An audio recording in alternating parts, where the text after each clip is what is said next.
I learned a few things today that I genuinely was not expecting. Steve Jobs was known to put his feet in public toilets as a way to relieve his stress. There was a swarm of 20,000 bees that followed a car for 2 days because their queen bee was trapped inside. 90% of people in China and Singapore now own their homes. In the US and Canada, that number is only 65%. In Germany and Switzerland, that number is only 43%, but it's because they have specific incentives for long-term renting, and they have strong tenant protections that we just don't have. NASA dumps 500,000 gallons of water on their rockets before takeoff just to make sure, it doesn't blow itself up. There was a study of over 1 million comments from over 15 years of relationship advice on the subreddit for relationship advice. The red line on this graph is the advice to just end the relationship, and you could tell from 2010 to 2025, that advice got a lot more potent. 13 Call of Duty games have come out since Grand Theft Auto 5. This is how you'd spend your last 24 hours on death row. You'd start your day by leaving the normal prison and entering the D house. Upon entry, their belongings would be taken and they would obviously be searched. They would then be given new clothes and taken to their final destination. The cells here would tend to be better than the ones in the actual prison, and it would only be them in there. So they're pretty much in solitary confinement. They would then be given around an hour to talk to their family and friends on the phone. They would then go back to their cell for their final night's sleep. The next morning they will be given the chance to write letters to family and friends. After this, they will be taken to another small cell where they will be held for the rest of the day. After this, they will get their final meal, and you can choose pretty much anything within reason. After this, they will be escorted for their final walk, which some call the Green Mile. They will then be prepped for their final minutes, where family and friends can come and watch and say goodbye. Test your phobia. Christmas traditions.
I'm about to ruin your childhood, part 33. Moana is actually not the real daughter of Chief Tui. She's actually Maui's long-lost daughter, which is why they both look so alike. And why Moana has powers like Maui, because she is also a demigod. I am still processing what I just found out today. A man intentionally destroyed a dam in 1993 that caused a mass flooding of the Mississippi River straight up just to delay his wife's return home so he could continue to party with his friends. The terms uppercase and lowercase come from the physical cases where printers kept their letters. Nebraska put into place the first child surrendering law in 2008. This was a law that allowed new parents to legally and anonymously give up their baby instead of doing something more desperate. This was meant for babies under 30 days old, but because the law did not have an age limit, people actually started giving up their 10 to 17-year-old children, and so that law was quickly amended. Daughter from California syndrome is literally a term in the medical field for an angry and uninformed family member of a terminal patient demanding aggressive treatment against advice. 10 to 15% of formerly married couples reconcile after separating. I'm about to ruin your childhood, part 4. Have you ever wondered why Candace's mom can't see all the crazy things Phineas and Ferb do? Well, that's because Phineas died tragically when he was younger, and Ferb was born with a disability. Candace couldn't cope with it and became mentally ill. Candace built an imaginary world where Phineas was still alive and the brothers did amazing things together. And Dr. Doofenshmirtz is a psychologist who's trying to get her back to normal. The last episode, when the brothers go to college, symbolises her brother's death and her ability to move on with her life.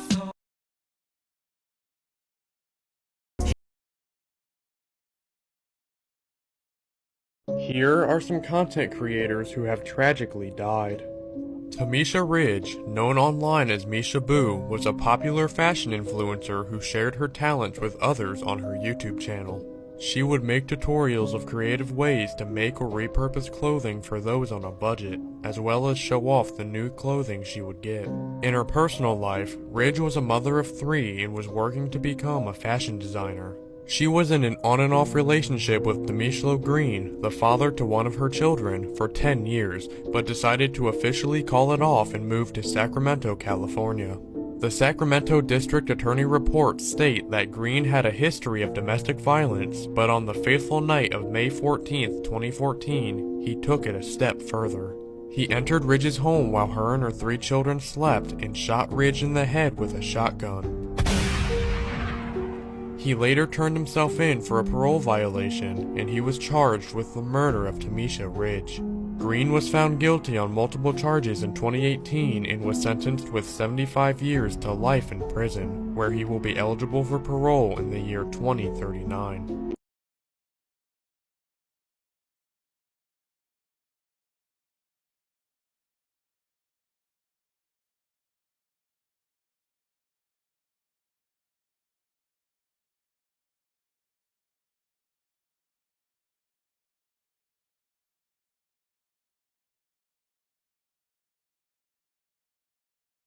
Facts about heaven you can find in the Bible. There is no moon, sun or light because God is the light of heaven. Stop the clock because there is no such thing as time. Everyone will have their own home or mansion in heaven.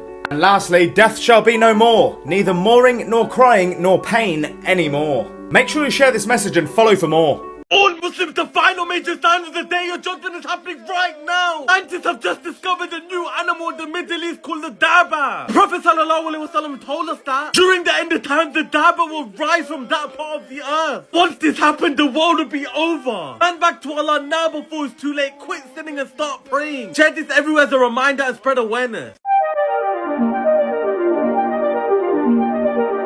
This is our house. Our room is upstairs. This is our dad. This is Robin from next door. Why, hello there, Robin. It's very nice to have you as our new neighbor. I'm the professor. Yeah, he made us in his laboratory by accident. Well, what can I say? Don't worry, Professor. I was an accident, too. Your dad is funny. The Craziest Disney Theories, Part 1. In Monsters, Inc., monsters can teleport to various worlds through these doors. Well, Boo may have found a way to manipulate that teleportation for herself, including time travel. This results in her becoming the nice old witch and brave who can teleport wherever she wants using doors. In her own residence, you can even see a carving of Sully as a reminder of her past.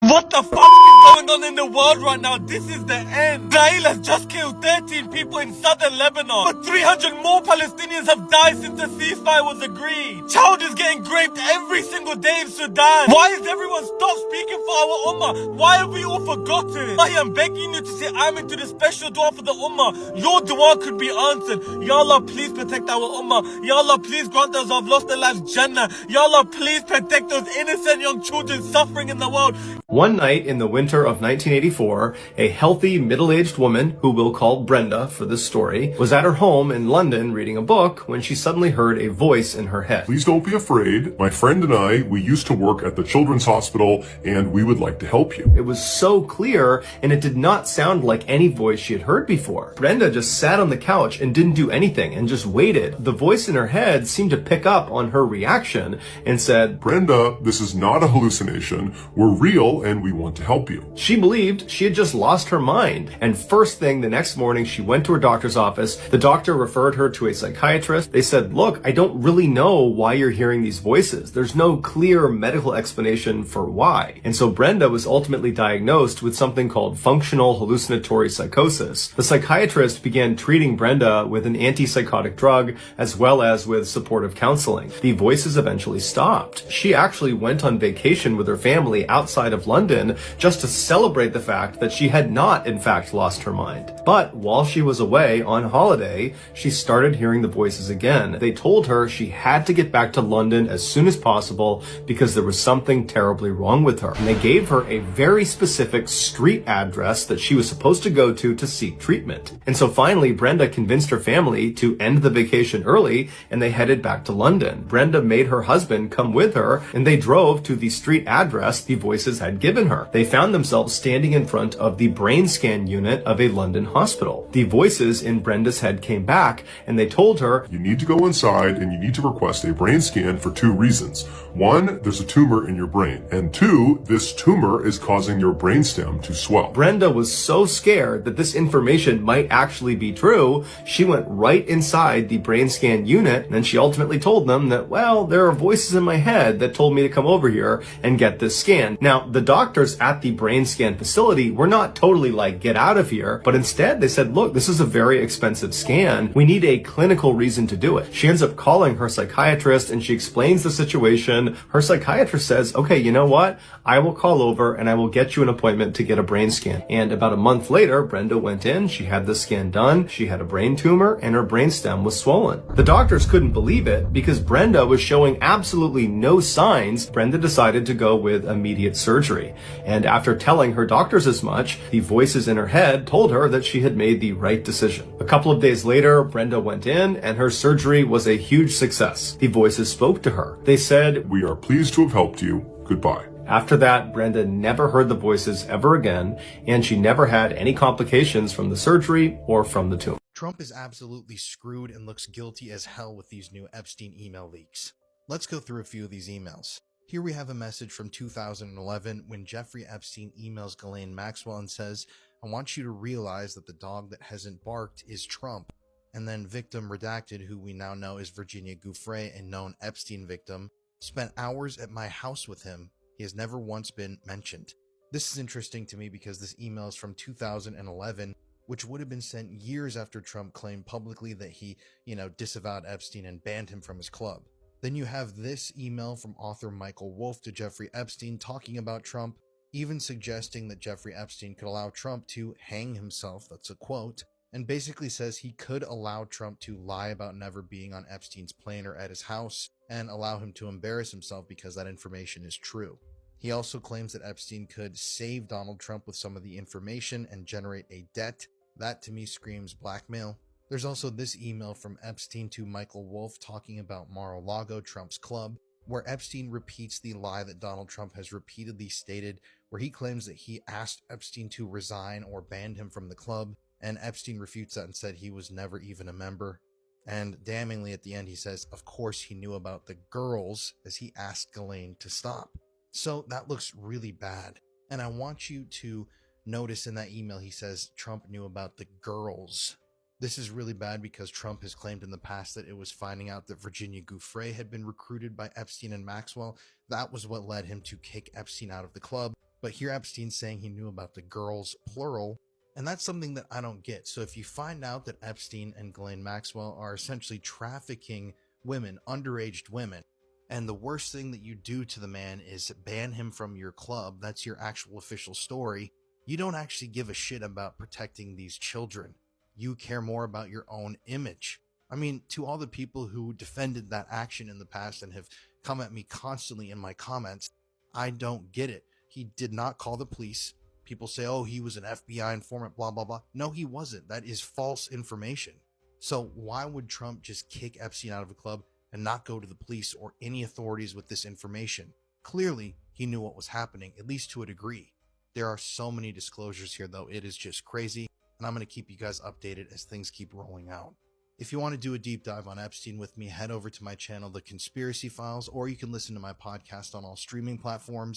I have done 7 full-length, over an hour-long episodes about Epstein so far, and I'm going to be releasing my biggest, longest, baddest one yet just next week.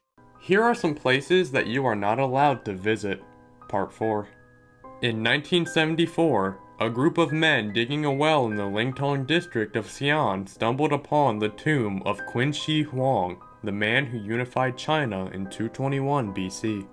Although the site has been slightly excavated, the mausoleum is so large that many artifacts have yet to be unearthed. Rumored to be protecting Qin Shi Huang in the afterlife are 8,000 clay terracotta soldier statues, 130 chariots, and 670 horses, all of which vary in size and features.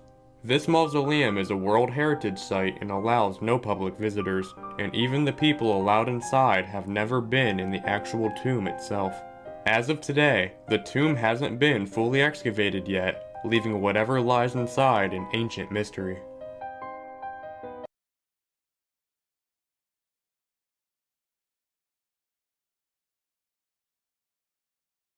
Here's some haunting last photos of people, Part 4. Pavel Kashin was a Russian parkour artist who was famously known for doing backflips on the edges of buildings. He loved the sense of danger in these stunts, but his love for the sport would later be his downfall. This is the last photo taken of Pavel, which shows him in the midst of doing his final stunt. The stunt itself was successful, but after landing, he lost his footing and fell 16 stories to his death. Here's some of the scariest unknown creatures caught on camera, Part 6. This drone footage captured in the deep parts of the Salt Fork Park in Ohio captures what may be evidence of the elusive Bigfoot. As the drone begins to land, pay attention to the thickets and tell me what you think.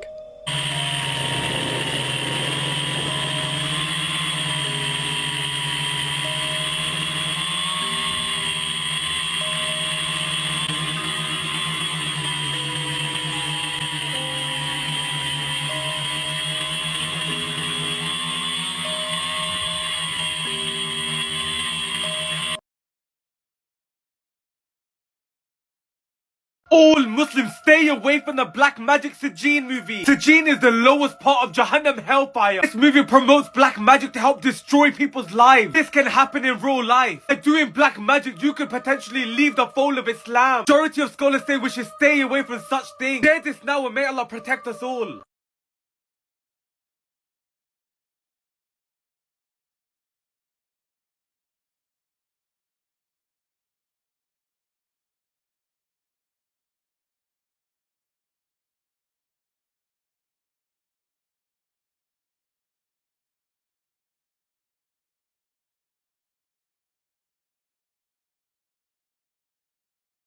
Here are some creatures you should be glad are extinct. The Gigantopithecus holds the record for being the largest ape to ever live. They grew to be around 10 feet tall, weighed over 1,200 pounds, and lived in what is now southern China for 6 to 9 million years. They eventually went extinct at the beginning of the Pleistocene ice ages around 100,000 years ago. Scientists believe that this primate walked on all fours like modern apes do, while others believe that they walked with a bipedal or human-like motion, but there is no way to tell who's correct. Due to the way their teeth and jaws were constructed, they had the ability to crush, cut, and grind down almost anything, including very tough and fibrous foods. With all this in mind, this is not an animal you would want to come across in the jungle.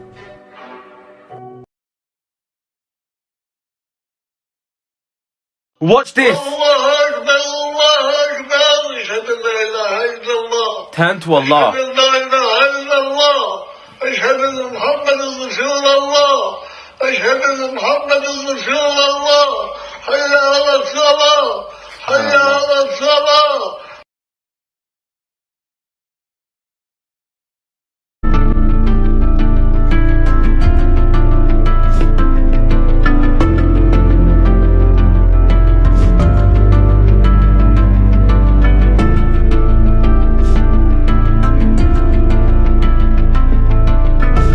She stole the me a month ago. Stole everything. Money? No, no, no. If you're thinking about going to Colombia, you might want to stay away from the dating apps because what happened to this man is wild. So this American guy traveled to Medellin, went on Bumble to meet women, and met her. They end up going on a date one night, then he brings her back to his place and she spiked his drink. This man completely knocks out and she steals all his money, his phone, and his computer. He then eventually wakes up 20 hours later in his hotel and then he goes to police and he reports what happened to him. Police then tell him that he's so lucky to be alive because about 40 Americans have been killed recently from this. So fast forward, a month goes by. And this man in this video is out in the city and bumps into the same woman that almost took his life. That's where you see in the video, he's chasing her and she's trying to run away. I was looking into other stories very similar to this one, and last year, this 50-year-old man from Minnesota was talking to a woman online who lived in Colombia. He then flew into Medellin to meet her, and only a few weeks into his trip, he calls his brother and asks that he send him $2,000. His brother transfers the money and then never hears of him again. Police then found this man's body dumped in a wooded area. It turns out that he was kidnapped and held at gunpoint for the $2,000 ransom. And this is the thing, a lot of these male tourists don't seem to be scared because they think that they're meeting only women, but when, you know, they're drugged and brought to the hotel, there's sometimes men there waiting for them. And let's just be clear, this isn't only happening in Colombia, it's happening in other foreign countries as well. We just got this.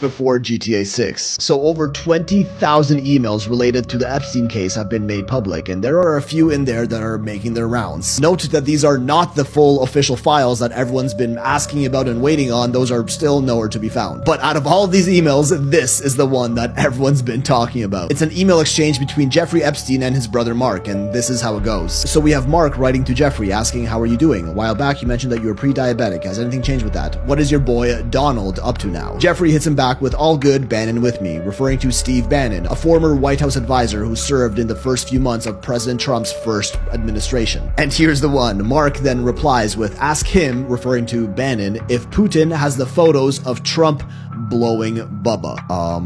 What? Bubba is a common nickname given to Bill Clinton, and he's even referred to as Bubba Clinton in a few of these emails. And Jeffrey responds with, "And I thought I had Thesaurus," which I don't know if I pronounced that right, but it's basically a Yiddish term for problems. Yiddish being a Judeo-German language. Mark hits him back with, "You and your boy Donnie can make a remake of the movie Get Hard." I don't even want to try to explain that. Jeffrey replies with, "You mean Donnie T?" And then Mark gets back with, "I'd rather be in Donnie D's shoes." I'm not sure what that means. Maybe one of you guys can let me know. But now everyone's asking, does Putin really have photos of Trump doing that? This sure does give a whole new meaning to his big, beautiful bill. Mark Epstein, who's still alive, actually surprisingly responded to these claims, saying the message was being misread, that they were simply part of a humorous private exchange between two brothers and were never meant for public release or to be interpreted as serious remarks. Adding, for the avoidance of doubt, the reference to Bubba in this correspondence is not in any way a reference to former President Bill Clinton. And then Mark's spokesperson said that Bubba is a private individual who is not a public figure. So there is a Bubba? This is just the weirdest news ever. But do you guys remember the portrait of Bill Clinton that Jeffrey Epstein had in his Manhattan townhouse? That was seized by law enforcement, who said that it was just hanging there as soon as you walked in a room to the right. And then we have Bill's oddly mischievous reply to him getting asked about any connection to Epstein.